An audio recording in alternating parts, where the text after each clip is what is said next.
네, 그래서 우리가 금방 살펴본 거에 관련해서 사례관리 당사자에 대한 어떤 주변 체계의 역량을 강화해야 된다라고 했는데 아까 여기 PPT가 좀 깨져서 제가 수정을 좀 했거든요. 자, 그래서 사례관리 당사자는 지역사회의 자원에 접근해서 강점을 발견하고 건강하게 기능할 수 있도록 돕는 역량을 증진시켜야 한다라고 되어 있습니다. 또한 사례 관리는 어려움을 해결하지 못한 취약계층 주민들을 만나서 즉각적인 어떤 문제를 해결하는 데만 집중할 수 있도록 하는 것이 필요하다라고 볼 수 있고요. 또 우리 이로 인해서 당사자들이 어떤 연약하게 보이거나 동정하게 될 위험성이 있기 때문에 우리 어떠한 낙인 효과 그런 거를 이제 줄 수 있는데 이런 게 낙인 효과가 사실상 없어야 되는 게 맞는 거죠. 그래서 당사자의 문제에만 집중하면서 사례 관리가 단순히 서비스를 제공하는 역할에 그칠 수 있기 때문에 당사자 스스로 문제를 극복할 수 있는 능력을 가지고 있음을 인식하면서 이를 바탕으로 실천해야 한다라는 기본적인 매뉴얼대로 해 주는 것이 사례 관리의 목적이다라고 볼 수 있겠습니다. 또 사례 관리자 당사자의 역량을 강화하는 관점으로 접근을 하면서 당사자와 그를 둘러싼 자원, 네트워크를 형성시키는 것, 그래서 그에 따른 역량도 함께 강화시키는 것이 예, 그 사례 관리 역할이라고 볼 수 있고요. 또 우리가 서비스에 있어서는 직접적인 서비스와 간접적인 서비스로 나누어 볼 수 있는데 직접적인 서비스라고 하면 사례 관리에 있어서의 어떠한 당사자와 개별 상담을 진행하거나 당사자, 가족 등을 대상으로 하는 상담을 우리가 직접적인 서비스를 제공하는 것입니다. 그래서 직접 상담이 어려운 경우도 있죠. 그래서 그 어려운 경우에는 이제 그 우리가 뭐 전화를 통해서 하거나 아니면 SNS를 해서 직접적인 면담이 안 된다라고 하면 이런 식으로도의 어떤 소통 방법을 강구를 해야 된다라고 하는 거죠. 자, 그래서 당사자에게 영향을 미치는 주변 자원을 파악할 필요가 있고 주변 사람들에 대한 상담도 함께 진행하는 것이 필요합니다.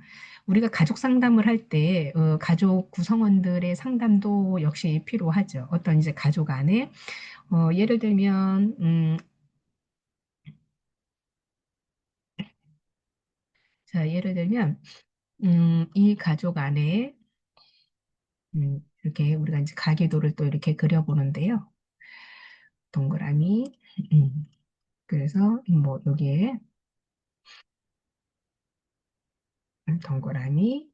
자, 이렇게 하면은 가계도의 기본 매뉴얼은 아시죠? 자, 부모님이 계시고 위에로는 누나가 있고 아래로는 이제 이렇게 클라이언트가 있다라고 합시다. 클라이언트라고 표시하려면 여기 안에 네모를 하나 더 그려야 된다라고 했지요. 예. 그러면 사례 관리자는 누구예요? 요 네모에 있는 이 막내 아들이 사례 관리자가 되는 거죠. 자, 그래서 이 사례 관리자에 관련된 상담을 하고자 할 때는 이 아이의 어떤 문제가 있으면 이 아이의 한테만 문제가 있는 것이 아니라 가족 전체 이 구성원에 관련된 특성을 파악하는 것이 바로 사례 관리에 있어서의 가족 면담이라고 할 수 있거든요. 그래서 이 한 아이의 문제로만 인해서 얘가 뭐 기질적으로 뭐 학교 생활을 잘 못한다거나 적응에 문제가 있다거나 하지는 않습니다. 그래서 이 아이의 상태를 파악하고 주변 환경, 그래서 누나의 어떠한 그 영향, 그리고 부모님이 주는 양육의 태도에 관련돼서도 정확하게 판단을 해볼 필요가 있다라고 하는 거죠. 자, 이래서 우리가 상담을 할 때는 한 개인만 상담하는 것이 아니라 그 가족 전체를 우리가 이제 가족 상담을 통해서 해볼 수 있다라고 하는 부분입니다. 자, 그래서 사례관리 당사자가 이용할 수 있는 사회복지기관의 서비스도 직접 서비스에 포함이 되는 것이고요. 여기에 따라서는 교육이나 기술훈련 또는 재가복지 서비스 등이 포함되면서 당사자의 역량이나 환경을 변화시키는 데 도움을 줄 수 있습니다. 자, 그래서 부모교육 프로그램이라던가 어떠한 청소년 멘토링, 물품 전달, 후원자 모집 등에 대해서 경제적인 지원 또한 여기에 직접적인 서비스가 되겠습니다. 자, 다음은 간접 서비스를 살펴볼 건데요. 간접 서비스는 사례 관리 당사자에 대신해서 외부 체계의 행동 변화를 유도하면서 서비스 연계나 중계나 조정을 합니다. 또 당사자의 어떠한 편 들어주는 거, 옹호라고 얘기했죠. 그래서 사회적 지지망 이런 것들을 구성을 하면서 어떠한 지원에 대한 활동도 포함하는 것이 필요합니다. 우리 사례관리 당사자가 다니는 학교, 거주지 등 행정복지센터라던가 또 사례관리자에 있어서 집 간접적으로 서비스가 잘 진행되고 있는지를 파악하면서 사례관리 당사자와 함께 수립을 계획하는 이런 것들이 우리가 진행할 때 있어서 방향성을 가지고 조정하는 역할을 맡는 것이 바로 간접적인 서비스라고 할 수 있겠습니다. 자, 사례 관리는 우리가 다양한 서비스와 행동을 실행하는 과정에서 당사자를 둘러싼 많은 정보를 관리하는 것인데요. 이러한 정보를 효율적으로, 효과적으로 관리하기 위해서는 어떤 기록들이 매우 중요한 역할을 합니다. 그래서 우리가 상담 일지를 쓰는 이유가 언제, 어느 때, 몇 시에 상담의 내용, 그래서 구체적인 것을 보게 될 수 있는 것을 보고, 이런 기록을 남겨놨을 때, 우리가 이제 기억이라는 거를 더듬어서 보며 되면 이렇게 왜곡되는 경우가 많이 있죠. 그러다 보니까 우리가 기록이라는 것은 그래서 매우 중요하다라는 이야기를 합니다. 기록에 관련돼서 각 사항에 맞는 양식을 작성 보고하고 또 거기에 따른 보관이 되게 되면 예를 들면 상담 일지라든가 사례 회의록을 보게 되면 몇 월 몇 시 무슨 회의 내용이 누가 참석자이고 그래서 참석에 관련된 회의에 따라서 이렇게 진행됐다라고 하는 이런 것들이 일정한 어떤 내용에 있어서의 그 상한 기록이라고 볼 수 있겠고요. 또 서비스 제공자나 가정 기록지 등 뭐 다양한 기록지들이 있습니다. 자, 기록에 있어서의 방식은 각 기관의 어떤 내부 합의에 따라서 다를 수가 있긴 하는데 뭐 양식도 내부에 있어서의 기관의 양식을 사용하면 되겠죠. 자, 그래서 서비스에 관련돼서 우리가 상담에 관련된 내용들을 살펴보게 되면 이것도 글씨를 조금 작게 해서 전체 화면으로 볼 수 있게끔 네, 만들어 보겠습니다. 자, 그래서 상담 중에 어떤 그 대화나 관찰에 대한 내용을 그대로 기록하는 방법이 있는데 당사자는 자녀를 바라보며 그래도 아들이 있어서 내가 살아갈 수 있는 거예요라고 말함. 이런 거는 이제 기록식의 어떤 이제 일기 형식의 그 기록이라고 할 수 있겠죠. 그래서 당사자의 유품인 목걸이를 약 5분가량 말없이 바라봄. 이런 거는 이제 우리가 그 있는 그대로의 사실을 기록하는 방법이라고 할 수 있겠습니다. 그래서 이야기체로 하는 기록 방법이 금방 이야기했듯이 당사자는 무엇보다 자녀가 본인이 하고 싶은 일을 할 수 있도록 돕고 싶다는 것이고 표현 방법은 다르지만 명확한 정보 전달에 있어서 네, 제시가 되는 거죠. 그래서 글은 간결하면서도 명확하게 기록할 수 있는 것이 중요하고요. 우리가 나중에 사회복지에 관련돼서 기관에 근무를 하게 되면 일지를 작성하죠. 사례회의에 대한 일지. 이런 식으로 그대로 작성을 하는 겁니다. 그래서 참석자 A, B, C, D 이렇게 있다라고 하면 A가 뭐 진행자다라고 하면 뭐 진행자 1 해가지고 이름을 쓰는 거죠. 오늘은 무슨 관련해서 회의를 하겠습니다. 이 말을 그대로 다 적는 거예요. 그 속기록이라고 이야기를 하죠. 우리 보통. 자, 그래서 그 기록이라는 것은 이런 이야기체식으로 바로 우리가 그 자리에서는 쓰지를 못하더라도 그래서 우리가 속기록이라 하는 녹음을 통해서 나중에 회의록을 작성하는 경우가 가장 정확하게 잘 바람직하게 기록할 수 있다라는 내용입니다.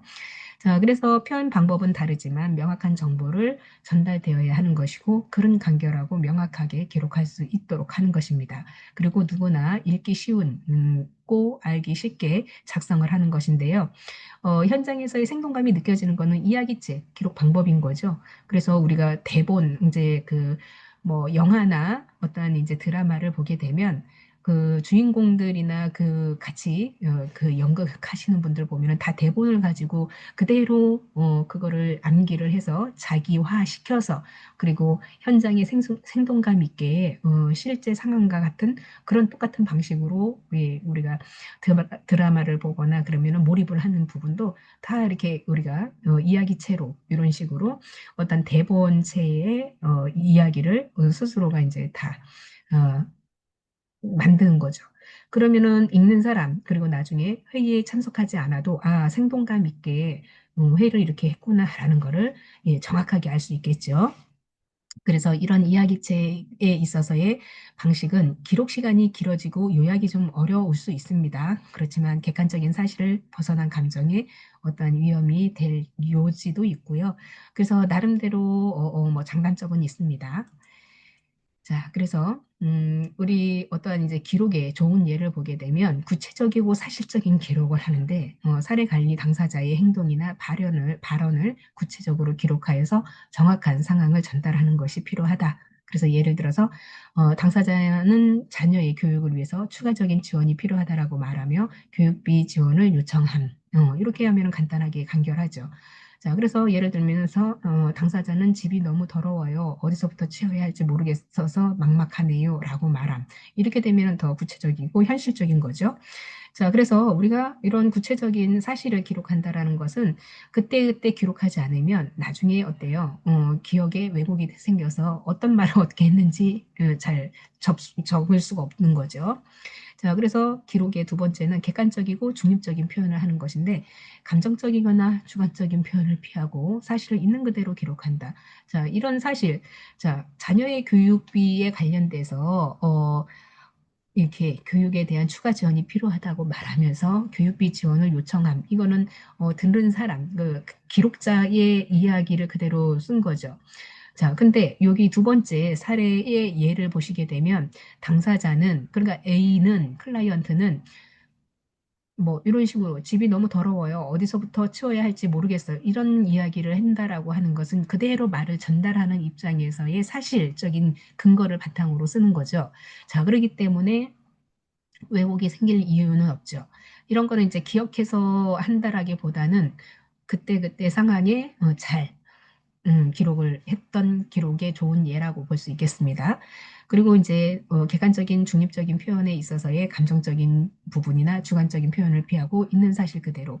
그래서 당사자는 최근 일주일 동안 3번의 상담을 받았고 있는 사실을 쓰는 거죠. 이거는 어떠한 주관적인 개입이 아니에요. 그리고 당사자는 상담 중 주로 자신의 경제적인 어려움을 언급했음. 그래서 뭐가 제일 필요한 건지를 계속 이야기했다는 거죠. 자, 나쁜 기록의 예를 보시면 모호하거나 주관적인 표현. 자, 그러면은 정확하게 어떤 게 모호하고 어떤 게 주관적인 표현인지 한번 보실까요?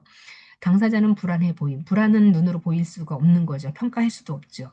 그래서 내가 보기에는 저 사람이 좀 불안해 보였는데 오히려 당사자는 저 불안 안 했는데요. 라고 얘기하면 요거는 기록에 있어서 이해가 될 수가 없는 거죠. 그래서 불안의 정도나 표현, 이유가 명확하지 않다. 자, 불안했다라고 보면 객관적으로 사실을 묘사할 것 같으면 한쪽 다리를 떨면서 손톱을 물어뜯으면서 눈동자가 자꾸 좌우로 흔들리고 눈치를 봤다. 이렇게 얘기를 하면 요거는 오히려 이제 불안해 정도를 주관적인 부분에서 객관적인 부분으로 표현이 되는 거죠. 자, 당사자는 매우 힘든 상황임. 힘든 상황이 어떤 상황인지 설명이 안 돼 있어요. 그렇죠? 힘든 상황이면 예를 들어서 당사자가 매우 힘든 상황이다. 그래서 하루에 영양식을 보통 이제 우리가 하루 뭐 3끼, 2끼 정도 드시는데 먹을 게 없어서 집에 냉장고가 텅 비어 있고 먹을 게 없어서 그냥 굶었다 라고 하거나 냉장고에 그리고 또 경제적인 여러 개 통장에 잔고 돈이 없어서 사 먹을 수가 없었다. 그러면은 객관적인 사실이 되는 거죠. 그래서 현금이 없다라는 것을 주관적인 부분으로 파악할 수 있는 부분. 그래서 매우 어렵다라는 게 예를 들어서 100만 원을 가진 사람도 나 이 돈 부족해요. 나 한 달 생활비가 부족합니다. 라고 하는 사람이 있는 반면 10만 원이 있어도 난 10만 원 갖다 충분히 나 살 수 있어요. 그래서 이거 갖다가 충분히 생활비 할 수 있어요. 라고 하는 사람이 있는 반면에 100만 원도 우리가 봤을 때는 100만 원이면은 충분히 먹을 걸 샀고 본인이 생활할 수 있는 거 아니야? 라고 하지만 이 당사자가 생각하기로는 굉장히 객관적이지 못하다라고 하는 거죠. 자, 그래서 애매모호하거나 주관적인 표현을 정확하게 할 수 있게끔 그래서 불안한 정도를 실질적으로 신체적인 증상을 어떻게 보이느냐에 따라서 이런 것들이 명확하게 해주면 좋은 기록으로 갈 수 있다라고 보는 거죠. 자, 측축과 가정에 대해서 명확한 근거 없이 개인적인 측측이나 가정을 기록하는 것이 나쁜 기록이라고 이야기를 하는데 자, 당사자는 경제적인 어려움은 있으나 아마 자존감이 낮은 것으로 예상한다. 자, 자존감이 낮다라고 하는 것은 객관적인 지표가 있어야 되겠죠. 도구가 있어야 된다라고 하는 거죠. 예를 들면 뭐 경제적인 어려움은 있으니 아마 자존감이 낮을 것이다. 경제적인 어려움이 있다라고 해서 자존감이 낮지는 않거든요. 자, 그래서 이런 걸 정확하게 기술할 수 있는 어떤 객관적인 도구가 필요한 것이고, 당사자는 정신적으로 문제가 있는 것 같다. 자, 정신적인 문제가 있다라고 하는 것은 우울증이 있는 건지, 아니면 뭐 자존감이 있어서 어떤 문제가 있는 건지, 정신적으로 문제가 있다라고 하면 그 정신적인 우울 척도라던가 이런 것들을 체크리스트로 통해서 정확한 뭐 그 우울의 정도 이런 것들을 파악해야지만 우리가 좋은 기록으로 남을 수 있다라고 하는 겁니다. 자, 이렇게 그 기록에도 우리가 어떤 식으로 기록을 해야 될지, 아니면 기록에 어떠한 부분이 빠져 있으면 주관적인 기록으로 남는 것인지를 파악할 필요가 있다라고 볼 수 있겠습니다. 자, 기록에 있어서의 주의 사항인데요. 자, 사실과 의견의 구분을 정확하게 해주는 것이 필요하고, 두 번째는 개인정보에 대한 보호와, 세 번째는 일관성에 대한 유지, 네 번째는 시간에 관련된 기록입니다. 첫 번째는 사실에 관련된 의견에 대한 구분인데요. 객관적인 기록을 하기 위해서는 예상된다, 추측된다라고 하는 표현은 우리가 이제 이런 거는 좀 잘 사실을 인지해서 혼동해서 쓰지 않도록 하는 것입니다. 사실과 의견이라고 하는 건 사실은 있는 그대로 객관적인 거죠. 자, 오늘의 날씨. 그래서 오늘의 날씨는 아침 9시부터 12시까지는 흐리고, 오후에는 흐린 부분에서 해가 어, 정상적으로 날씨가 맑은 것으로 예상된다. 이건 이제 일기예보의 측면을 가지고 객관적인 현상이 아니라 예상된 어떠한 통계 자료를 보고 이야기를 하는 거죠. 자, 그러면 사실은 우리가 오전에는 흐리고 오후에는 맑게 갬. 그래서 의견 여기에 따라서 나는 그래서 오후에 어떤 활동을 할 수 있다라고 봄. 이렇게 하면은 사실과 의견에 대해서 같이 구분해서 쓸 때의 의견에 대해서는 나에 관련된 어떤 그 행동에 관련된 뭘 하겠다라고 하는 것을 하는 거죠. 그래서 우리가 사실이라고 하는 것은 있는 그대로를 쓰기 때문에 추측이나 예상이 아닙니다.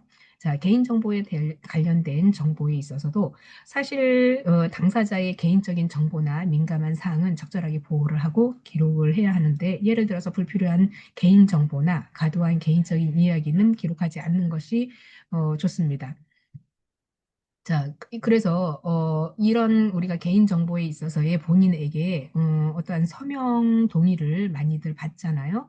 근데 이제 서명을 안 하게 되면 본인한테 어떠한 불이익이 당할까 봐 또 서명을 하는 경우도 있다라고 하는 거죠. 그래서 개인정보라고 하는 것은 당사자에게 정확하게 인지를 해줄 필요가 있다라고 보는 거죠. 자, 이 개인정보는 어디에 어디에 우리가 쓰임으로 하고, 또 이거를 외부에 외부에 공개하기까지는 당사자의 나중에 추후에 다시 의견을 물을 겁니다. 라고 이야기를 하게 되면 개인정보에 관련된 보호는 굉장히 철저하게 잘 지켜진다라고 하는 거죠.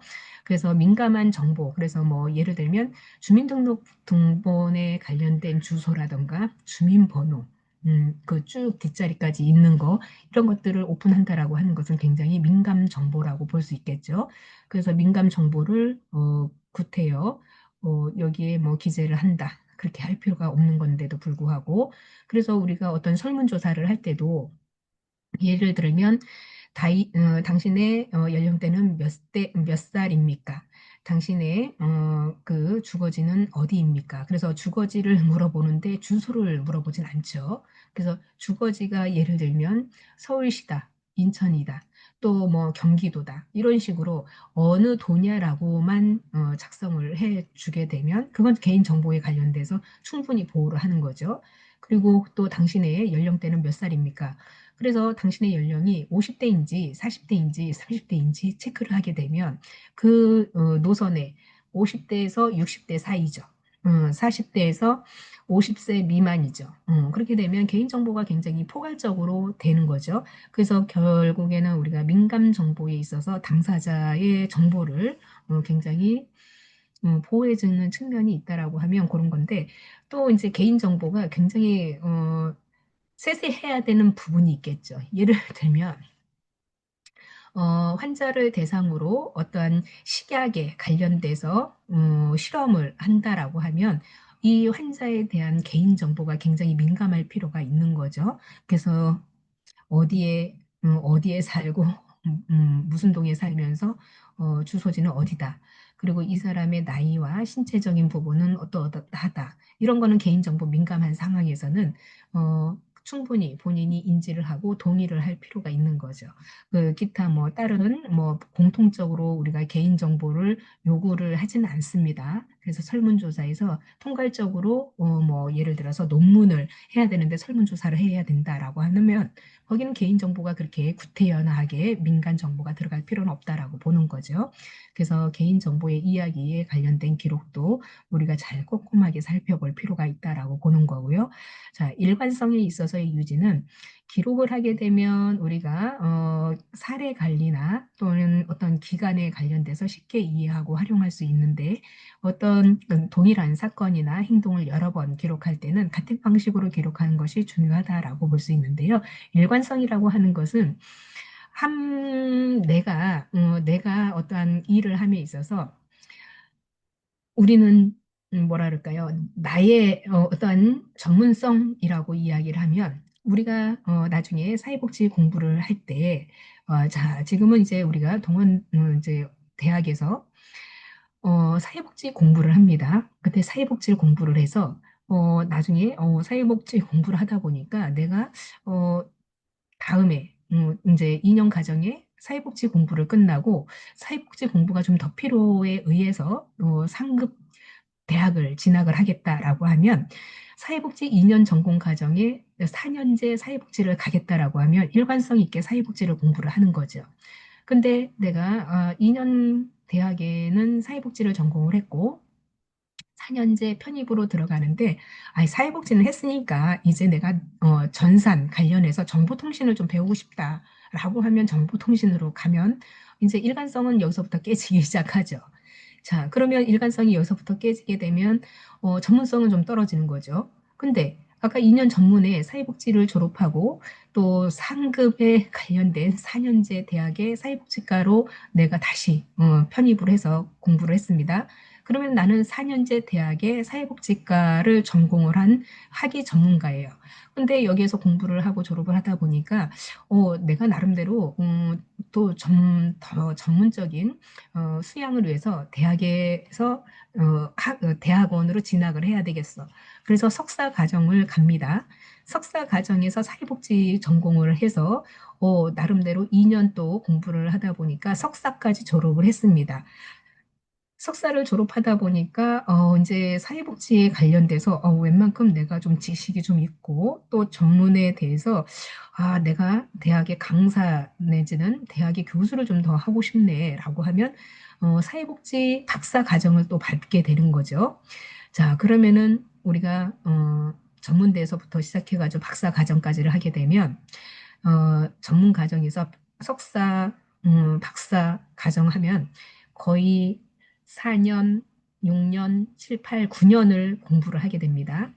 그럼 9년 동안 사회복지를 쭉 공부를 했단 말이에요. 그러니까 그 교과목이 사회복지가 교과목이 다 다른 게 아니라 우리가 대학교에서 공부했던 내용이 또 더 한층 석사 과정에 그대로 또 사회복지 공부를 또 합니다. 행정론, 실천론, 실천기술론, 인간행동과 사회환경, 조사론, 법제론, 예, 이런 기타 등등을 배웠던 내용을 또 석사 과정에서 또 하고 이 배웠던 석사 과정에 대학에 4년 저기 박사 과정에 가면 이 과정을 또 똑같이 하고 계속 리마인드를 하는 거예요. 그러면 세 번에 걸쳐서 우리가 음, 대학, 석사, 박사 그러면은 이 9년 동안 사회복지 공부를 엄청나게 많이 오랜 기간 한 거잖아요. 그러면 그야말로 나는 사회복지의 전문 과정을 이수를 하죠. 수료를 하죠. 그러면은 사회복지에 관련돼서 뭐예요? 일관성 있는 공부를 계속했다라고 하는 거예요. 그러면은 이 일관성이 있다라고 하는 거는 중간에 아까 뭐 정보통신으로 가겠다. 예를 들어서 사회복지는 이제 할 만큼 했으니까 예를 들어서 나는 이제 유아교육과를 한번 가보겠다. 아니면은 뭐 다른 노인과 관련된 뭐 다른 과로 가겠다. 이러면은 일관성이 없어지는 거죠. 정통성이 없어진다라고 하는 겁니다. 자, 그래서 사회복지 공부를 한번 이렇게 시작하신 분은 석사, 박사까지 하게 되면요. 이거에 대해서 일관성을 유지하고 있고 또 어떻게 보게 되면 학문적으로도 깊이가 있다라고 보는 것을 우리가 이제 이야기를 하는데 그렇게 되면 내가 후에 대학 강당에 쓸 수도 있고 사회복지 관련된 전문가가 되는 거죠. 그래서 주변에서 이렇게 박사까지 사회복지 공부를 했다라고 하면 굉장히 크게 인정을 해주는 부분이 있습니다. 자, 이것이 일관성이라고 하는 예로 제가 사례를 좀 들었습니다. 자, 시간 경과에 관련된 기록 특성에 있어서의 사건이라고 하면 어떤 상황이 시간이 지나면서 변화하는 경우도 있고 변화에도 기록으로 의해서 어떤 상황의 발전을 추적할 수 있다라고 보는 거죠. 그래서 시간 경과에 대한 기록. 그래서 우리가 나중에 논문을 쓰게 되시면 자, 우리가 연역적인 방법에 있어서 방법론인데요. 연역적인 방법, 귀납적인 방법으로 할 수 있는데 우리가 이제 시간상의 흐름에 따라서 종단적인 연구냐, 횡단적인 연구냐라고 하는 것인데 시간 기록이라 하는 것은 이런 식으로 이제 따져 볼 수가 있다라고 하는 거죠. 예를 들면 이제 10대 아이들, 남자 아이들을 10대 고등학교의 그 3학년짜리를 아이들에게 미래의 어떠한 꿈을 가지고 꿈에 대해서 예를 들어서 고등학교 학생들을 통해서 미래 꿈이라는 것을 여기서 조사를 합니다. 그래서 꿈에 대해서 이제 뭐 예를 들어서 100명의 고등학생이 있다라고 하면 100명을 설문조사를 해서 100명에 관련된 꿈을 다 이렇게 이제 작성을 하게 합니다. 그럼 100명을 이제 어느 이제 고등학교에서 고3 때 이거를 작성하게 하고 그리고 20대 25살이라고 할까요? 25살에 이 100명의 고등학교 학생을 추적으로 또 검사를 합니다. 꿈에 대해서. 그러면은 이 친구들이 이때 뭐 나는 과학자가 되겠다, 운동선수가 되겠다, 뭐 하겠다 했던 이 친구들이 그대로 꿈을 실현을 하고 있었는지 추적 검사가 필요합니다. 그래서 추적 검사를 했더니 꿈을 이루었던 학생도 있고 꿈을 전혀 반대 방향으로 간 친구들도 있고 자 이렇게 해서 꿈에 대해서 연구를 했고 자 그리고 40대에 다시 한번 이 100명의 아이들을 이제 중년이 된 나이에 또 꿈에 대해서 또 검사를 합니다. 자, 그러면 고등학교 때 25살 때, 40살 때 추적 검사, 시간의 특성의 지남에 따라서 조사를 하는 것. 자, 이런 것들이 이제 시간 경과에 관련된 기록이라고 할 수 있는데요. 요게 이제 우리가 횡단적인 조사, 뭐 또는 그 음, 횡단적인 조사 이렇게 횡단은 옆으로 이렇게 시간의 흐름으로 가고요. 종단적인 검사는 바로 위에서 아래로 계속 추적 검사하는 겁니다. 한 사람을 두고. 자, 그래서 이런 그 우리가 기록에 어떤 예가 있다라는 걸 그냥 잠시 설명을 좀 해드렸습니다. 자, 그래서 상담 초기에 경제적인 어려움이 있거나 주요한 문제가 생기게 되면 보통 우리가 주변에 관련해서 3개월이 지난 자녀의 교육에 문제로 관심이 가지고 또 그걸 가지고 이동하였는지 아니면 문제가 있는데도 불구하고 그냥 방치를 했는지 이런 것들이 이제 결과에 관련된 기록에 따라서 우리가 볼 수 있는 다양한 내용이라고 볼 수 있겠습니다. 자, 그래서 요 기록지에 보려면 가정 기록지라고 되어 있죠. 자, 가정 기록지는 이런 식으로 이제 그 우리가 어떠한 이제 폼이 있는데요. 요거는 이제 뭐 기간에 따라서 다양하게 기록지에 관련된 내용들이 있는데 요거는 그냥 참고상으로 좀 보시면 될 것 같습니다. 자, 그래서 뭐 어떤 2000 몇 년도에 실천 계획이 있다라고 하면 당사자의 합의된 어떤 변화 목표를 적고 또 실천 계획과 당사자의 역할 이런 것들을 이렇게 기재를 하는 것이죠. 그래서 변화에 대한 목표와 이런 변화의 목표 실천 계획, 세부 관련된 내용을 작성을 하고 또 변화 목표를 두 번째로 해서 또 세부 내용을 이렇게 실천 계획으로 합니다. 그래서 요거는 이제 사례관리 당사자와 함께 사례관리자와 역할에 관련된 순위를 순차적으로 기재하면서 어떤 거를 먼저 실행을 해야 되는지를 서로가 조율을 하면서 기재하는 것이 있고요. 그러면 이렇게 일자를 보게 되면 상담 순서대로 이제 이렇게 뭐 2025년이라고 하면 25년, 2025년 뭐 12월 달, 2026년 1월 달, 뭐 이런 식으로 이렇게 일자별로 기재를 하는 거죠. 그래서 개입된 서비스의 항목, 그래서 상담이나 자원 연계를 이렇게 구체적으로 쓰는 것이고요. 실천 내용에 있어서의 사례 관리 당사자에게 개입한 과정들을 상세하게 작성을 합니다. 그래서 상담자에 관련된 평가가 들어가겠죠. 그래서 사례관리 당사자에게 추가적으로 필요한 요구나 변화 정도를 중점으로 기재하는 것. 이런 것들이 이제 우리가 가정기록지라고 보는 거죠. 자, 그래서 우리가 가정기록지 이런 그 양식에 있어서의 어떤 변화 목표나 실천 계획을 그대로 기재하는 것이 필요하고요. 또 사례관리 당사자가 직접 수행하기 어려운 과제를 중점으로 기재를 하는 것인데 당사자가 하고자 하는 거에 대해서 우선적으로 이제 그쪽으로 먼저 작성을 할 필요가 있는데 담당자의 역할을 우선순위로 따라서 순차적으로 개입하게 되면 되는데요. 보통 이제 이런 거는 상담을 통해서 합의된 내용을 실행하면 되겠습니다. 자, 그래서 개입된 서비스 항목을 기재하는 것이고 상담 일지를 참고해서 사례관리 당사자에게 개입한 어떤 서비스 과정을 상세히 기록함으로써 추가적으로 필요한 욕구라던가 변화 이런 것들을 중점적으로 쓰는 것을 이제 습관적으로 해보면 아주 쉽게 작성할 수 있다라고 보는 거죠. 자, 그래서 상담 일지를 보게 되면 이렇게 이런 그 폼이 있는데요. 상담 일자와 서비스 상담자를 쓰고 상담 유형이라던가 뭐 상담이 대면 상담도 있을 수 있지만 전화 상담도 계속 이루어질 수 있죠. 그러다 보니까 이제 어떤 식으로의 상담을 했는지 구체적으로 쓰게 되면 되고요. 이런 것 또한 이제 조치 사항에 어떤 게 필요하다라고 하는 것을 간략하게 기재할 필요가 있고요. 그날의 상담의 내용과 또 상담자 의견이나 상담 결과에 대해서 이렇게 쓰시면 된다라고 하는 거죠. 그래서 우리가 상담 과정에 있어서의 핵심 주제를 기재를 하는 것인데 중요한 거는 당사자의 욕구 해결을 위해서 서비스 개입 항목을 요약해서 기재하는 것이고 또 상태 변화 그래서 이런 것들을 중점적으로 원인과 과정과 결과의 순으로 기록하는 것이 필요하다. 그래서 상담 후 사례 관리자의 견해나 추후의 개입 방법에 대해서도 상담자 그리고 그 당사자와 합의된 내용들을 기입하면 됩니다. 자, 그래서 이런 상담에 관련된 사례 관리를 한번 살펴보았고요. 자, 이번 이제 자원에 대해서 좀 살펴보도록 하겠습니다.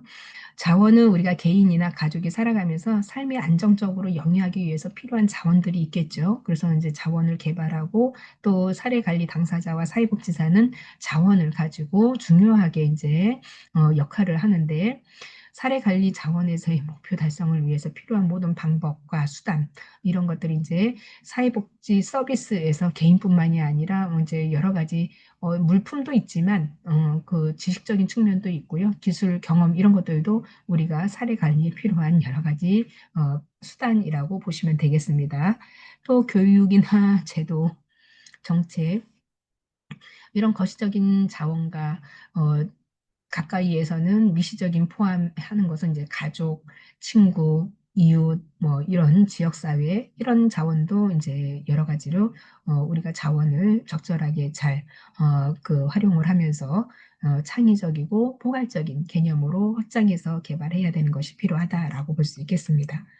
그래서 우리가 자원이라고 하는 것은 많으면 많을수록 좋기는 하죠. 왜냐하면 다양한 자원들을 활용함이 있어서 그만큼 자원이 풍부하다라는 것은 굉장히 도움을 받을 수 있는 여러 가지 문제에서 빨리 해결할 수 있다라고 하는 부분인데요.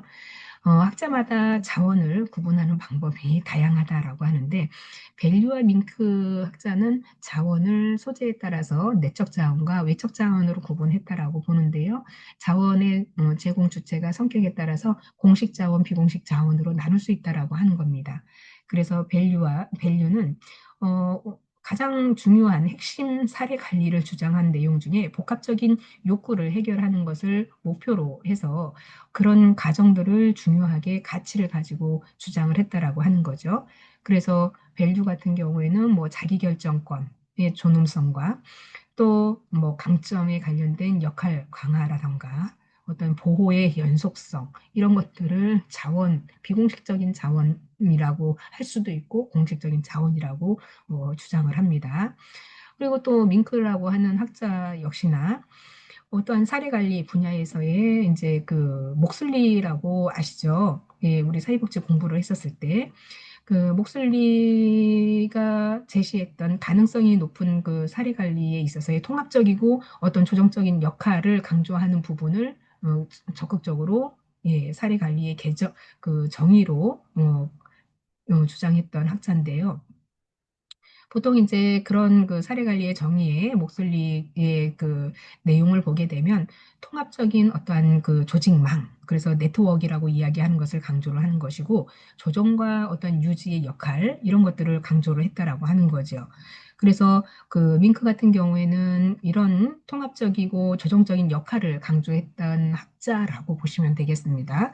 그리고 이제 우리나라의 정기원 학자는 자원을 정부 관련 복지 자원인 공공 복지 자원과 민간 부분에 있어서의 생산, 그래서 민간 복지를 나눈다라고 하는 것인데, 그래서 우리나라에서는 공공복지와 민간복지로 나눌 수 있다. 그래서 밸류와 밍크의 분류에 따라서 자원을 설명하고자 하는 것이 바로 이제 내적 자원과 외적 자원으로 이제 나눠서 살펴보겠습니다. 자, 내적 자원은 사례 관리 당사자가 당면한 여러 어려움에 해결할 수 있는 개인적인 강점이나 가족의 특성이라고 할 수 있고, 예를 들면 개인의 경험, 그래서 영성이나 개인이 갖고 있는 지능을 비롯해서 가족 간의 충성심, 그리고 가족 구조에 관련된 어떤 연속성, 그래서 가족의 신념 체제, 이런 것들이 자원에 포함된다라고 이야기를 할 수 있겠죠. 그리고 외적 자원에서는 개인의 어떤 가족의 합리적이고 안정적인 생활을 유지할수록 도울 수 있는 재화, 경제적인 부분과 서비스를 제공하는 사람들이나 조직을 의미를 합니다. 그래서 공식 자원과 비공식 자원, 이런 것으로 이제 구분을 할 수 있다라고 볼 수 있겠죠. 자, 그래서 공식 자원에는 무엇이 있느냐라고 보시면 공식은 우리가 체계적으로 운영되는 기관이나 전문가에 의해서 제공되는 서비스. 그래서 공공기관, 민간에서는 이제 어떤 것이 있는지 뭐 이후에 또 살펴보도록 하는 것이고요. 자, 이런 자원들은 자체적인 규칙이나 어떤 지침이 있어서 제공함에 있어서의 제한될 수도 있고 또 사례 관리자, 당사자들이 많이 시청하는 경우에는 또 이제 선별적으로 할 수밖에 없다라고 하는 거죠. 그래서 공식 자원의 대표적인 예로서는 공공기관에서 제공하는 긴급복지 지원 제도가 있다라고 하는 것. 그래서 이거는 긴급복지는 위기 상황에 놓인 저소득층에 관련된 생계라던가 의료라던가 주거 지원에 대한 신속하게 제공하고 어려움을 벗어날 수 있도록 돕는 제도 이런 것들이 필요하다라고 보는 거죠. 따라서 사례관리는 사례관리 당사자가 지역사회 내에서 제공받을 수 있는 공식 자원을 파악하고 이를 적절하게 연결할 수 있는 것, 이런 것이 이제 공공기관에서의 다양한 공식 자원이라고 할 수 있겠습니다. 자, 그러면 비공식 자원에는 이 클라이언트를 둘러싼 친척이나 친구나 이웃, 자원봉사자를 포함한 광범위한 개념인데 경우에 따라서는 종교 단체가 될 수 있고요. 고용관계 단체나 여가 활동 단체, 또 사회뿐만이 아니라 개인적인 모임이나 동료 집단이나 통반장, 뭐 주변 환경에 있어서의 지역사회의 슈퍼마켓 아저씨, 경비, 뭐 당사자 가까이 상호작용하는 이런 것들이 우리가 비공식적인 자원이라고 볼 수 있겠습니다. 그래서 비공식적인 자원에는 전문성이 부족하지만 사례관리 당사자에게 자립할 수 있도록 돕는 적극적인 지지 체계가 될 수 있죠. 그래서 일상 속에서 지속성이 있다는 장점이 있습니다. 그래서 어떤 자원을 어떻게 활용할지 상황에 맞춰서 잘 결정을 하고 공식 자원과 비공식 자원의 적절한 활용을 한다라고 하면 예를 들어서 우리가 사례 관리에 있어서 당사자를 둘러싼 환경에 관심을 가지고 있다라고 하면 주변에 나를 둘러싼 학교, 나를 둘러싼 교회, 나를 둘러싼 뭐 취미생활 동아리 이런 것들이 다 비공식적인 자원으로 할 수가 있다라고 하는 거죠. 그래서 우리가 본인이 원하는 어떠한 이제 의지에 따라서 공식 자원을 활용하고 지역사회 적응이 중요한 경우에는 비공식 자원을 활용해야 한다라고 하는 거죠. 자, 그래서 이런 공식적인 자원, 비공식 자원에 관련돼서 관계를 밀도 있게 이해하는 것이 중요하다라고 볼 수 있겠습니다. 자, 그러면 우리가 이제 사례 관리의 구분에 있어서 내적 자원과 외적 자원의 구분을 좀 살펴보도록 하겠습니다. 내적 자원이라고 하는 것은 당사자, 그래서 사례 관리 당사자가 갖고 있는 자원이라고 보면 되는 것인데 여기는 개인의 어떤 강점, 자존감, 역량, 그리고 개인에 대한 경험, 그래서 과거의 뭐 근무의 경험, 그 사회생활, 그 어떤 성공했을 때의 경험담, 이런 것들이 내적인 자원에 관련된 내용이라고 보실 수 있겠습니다.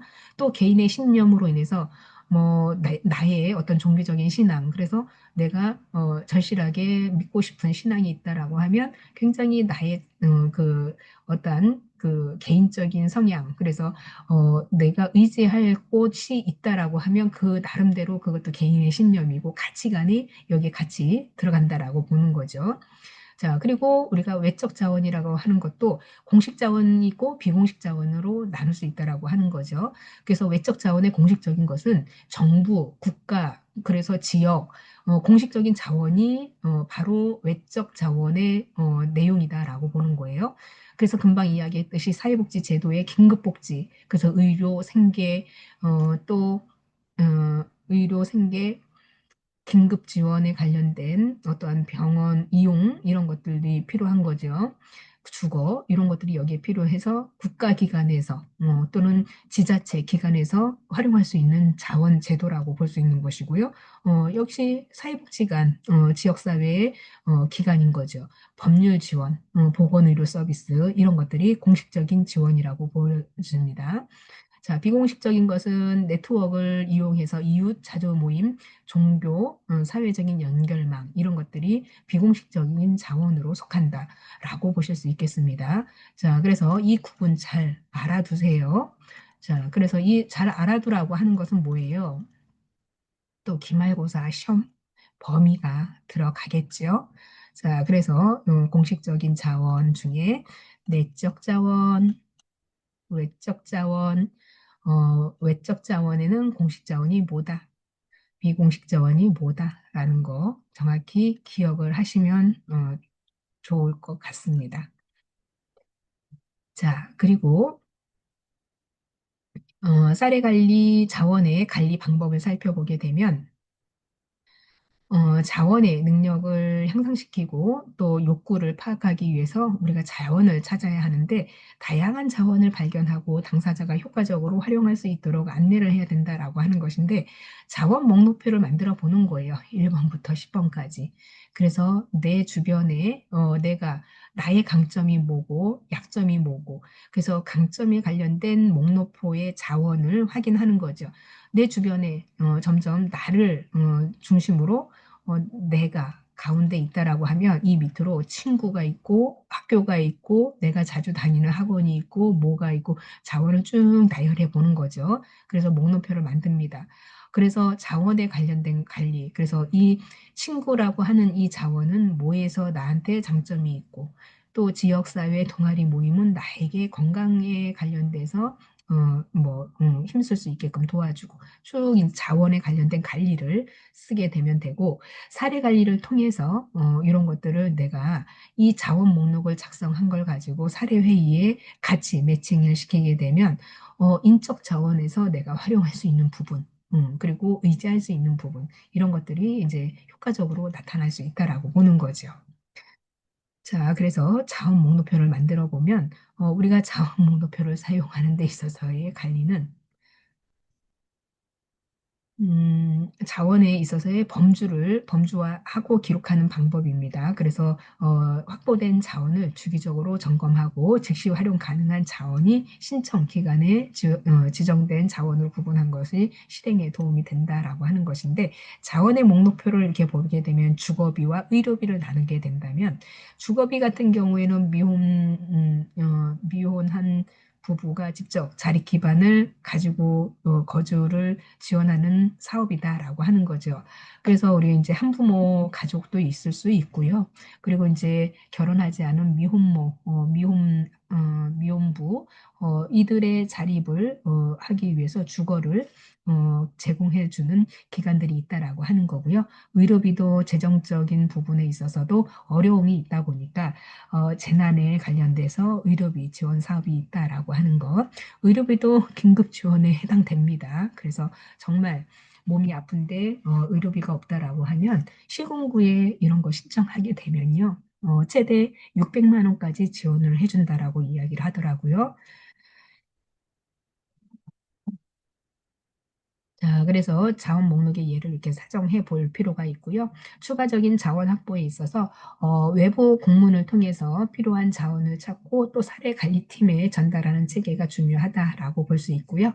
또 자원에 관련된 선정 기준에 맞춰서 서류를 작성하고 또 사례 관리 당사자에게 자원을 안내하고 신청을 돕는 것. 그래서 자원 확보가 어려울 경우에는 사례 관리자는 제안서나 홍보물을 통해서 자원을 획득하거나 어떤 유관기관과 협력하는 것, 이런 것을 맺게 됩니다. 자, 그래서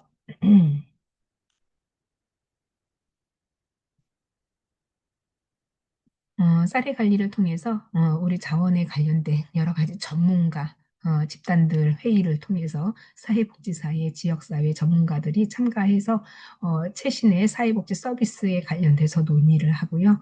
또 자원 배분에 대해서 사례 회의를 통해서 결정되게 되면 자원을 중복을 막고 효율적인 자원 관리를 위해서 사회복지사들이 의사결정을 돕습니다. 그래서 사례관리복지관 내에서 진행되고는 있지만 외부 자원과 함께 통합 사례도 하고 있고 또 다양한 전문가들이 참여하고 있기 때문에 연계와 추가적인 서비스 제공을 하고 가능한 한 당사자에 대한 욕구를 충분히 반영할 필요가 있다라고 볼 수 있는 거죠. 그리고 우리가 이제 뭐 사례 관리에 있어서 다양하게 사례 회의의 내용은 이후 뭐 점검 단계에서 심화 과정을 또 학습할 거고요. 여기에서 이제 사례 관리 당사자 입장에서 생각하는 사례 회의란이라는 게 있는데 요거는 이제 책을 보고 한번 읽어보시면 좋을 것 같고요. 자, 그래서 현장에서 우리가 사례 관리의 개발을 마무리하면서 사례 관리자가 사례 관리 당사자에게 지원하는 연계를 할 때는 어떤 상황에 맞는 유연한 자세가 필요하죠. 그래서 일부 당사자들이 직접 요구를 어떤 것을 한다거나 외부 지원의 사업을 이미 알고 있어서 자주 지원을 요청하지만 이러한 요청에서 모든 것을 다 들어줄 수는 없습니다. 그래서 자원을 제공하는 것은 항상 좋은 결과를 가져오는 것도 아니기 때문에 자원에 의존하게 될 때 우리가 이제 또 이제 사회적 어떠한 부정적인 결과를 초래할 수도 있죠.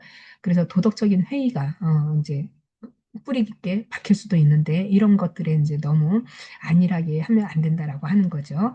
그래서 예를 들면 근로 능력이 있음에도 후원금만을 기대하는 경우가 그렇다라고 하는 것인데 지금은 이제 이런 것들이 많이 줄어들기는 했어요. 그런데 아직도 우리 주변에는 어, 이게 도덕적 회의로 인해서 살아가는 분들이 그래도 종종 있다라고 보는 거죠. 자, 사례 관리는 당사자의 요구를 따뜻하게 공감하면서 자원을 연결할 때 균형을 유지해야 된다라고 하는 것이고요. 또 당사자가 스스로 자원을 활용할 수 있는 방법을 제시하거나 여러 자원 중에서 선택할 수 있도록 돕는 것이 필요합니다. 자, 이것으로 1강, 2강. 그래서 우리가 요 교재는 지금 이제 강의 주차로 보게 되면 9주차 2강으로 아마 들어갈 것입니다. 그렇기 때문에 2강 마치고 3강에서 다시 살펴보도록 하겠습니다. 감사합니다.